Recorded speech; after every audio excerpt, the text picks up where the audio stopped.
Hi hello నమస్తే welcome to SR TV. So ఇవాళ topic ఏందో తెలుసా, మిస్టర్ బచ్చన్ మూవీ రివ్యూ అయితే మీ ముందుకు తీసుకొచ్చానండి.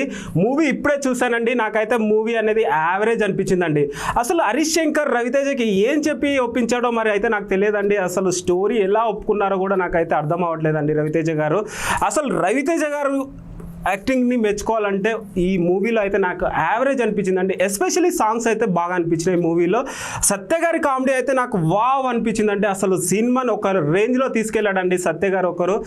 సత్య గారికి అయితే ఒక కాంపిటీషన్లో ఒక రవితేజ గారు అయితే ఇచ్చారండి ఈ మూవీలో అయితే. అసలు జగపతి బాబుని ఎలా వాడుకున్నారో కూడా మాకైతే అసలు అర్థమే అవ్వట్లేదండి అసలు ఈ మూవీలో.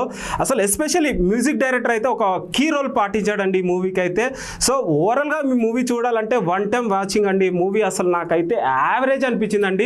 సో హరీష్ శంకర్ గారు అసలు ఏ ఊహించుకొని స్టోరీ రాశారు, అసలు రీమేక్ సినిమా అని చెప్పారు, అసలు ఈ సినిమా బ్లాక్ బస్టర్ అవుతుందని చెప్పారు. అసలు ఈ మూవీ ప్రివ్యూ వర్క్ చూసుకున్నట్టయితే అసలు లాస్ట్ ఫంక్షన్లో చూసుకున్నట్టయితే ఆడియన్స్కి ఏమని చెప్పారంటే ఈ మూవీ చూస్తే మళ్ళీ చూడాలి అనుకునే ఆడియన్స్ వస్తారనేసి చెప్పాడు, ఆ మాట ఇచ్చాడు. అసలు ఏ విధంగా ఆ మాట అన్నారో కూడా అర్థం అవ్వట్లేదు. రవితేజ గారికి అసలు సాటిస్ఫాక్షనే లేదు ఈ మూవీ చేయడం వల్ల. అసలు ఈ మూవీ అయితే యావరేజ్ అండి. అసలు ఈ సినిమా వన్ టైం వాచింగ్. అసలు ఈ మూవీ గురించి చెప్పుకోవాలంటే రేటింగ్ 5కి 2.2 ఇవ్వాలనుకుంటున్నానండి నేనైతే రేటింగ్. సో నాకైతే ఈ మూవీ చూసినంతసేపు అయితే ఎప్పుడైపోతుందిరా బాబు అన్నట్టే ఉందండి ఈ మూవీ అయితే. సో నేనైతే చాలా డిసప్పాయింట్.